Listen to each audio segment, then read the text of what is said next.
ئێمە ئەمڕۆ لە خزمەت برایانی ئەنجومەنی سیاسی و بەرپرسی مەڵبەند و سکرتێری پێشووی پەرلەمان و هەندێک لە برایانی تر هاتینە ماڵی مام عەتار بۆ بەسەرکردنەوە و سەردانی خوشکی بەڕێزمان هێرۆخان کە فەرمانبەری کۆمیسیۆن بووە. ئێمە ئەوەی کە هاتووینەوە بە ناوی جەنابی ئەمیریش و باقی قیادە و بەرپرسانی کۆمەڵەوە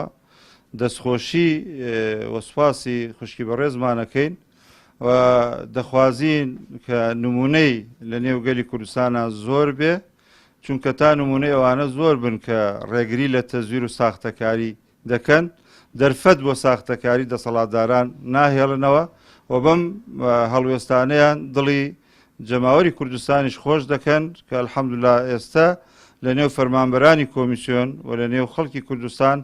زۆرن ئەوانەی کە ڕێگری لە ساختەکاری دەکەن و ئینشاءڵڵا هەڵبژاردن بە هەڵبژاردن هەم دەرفەتی ساختەکاری کەم دەبێتەوە و هەم ڕێژەی ساختەکاری دەسەڵاتدارانیش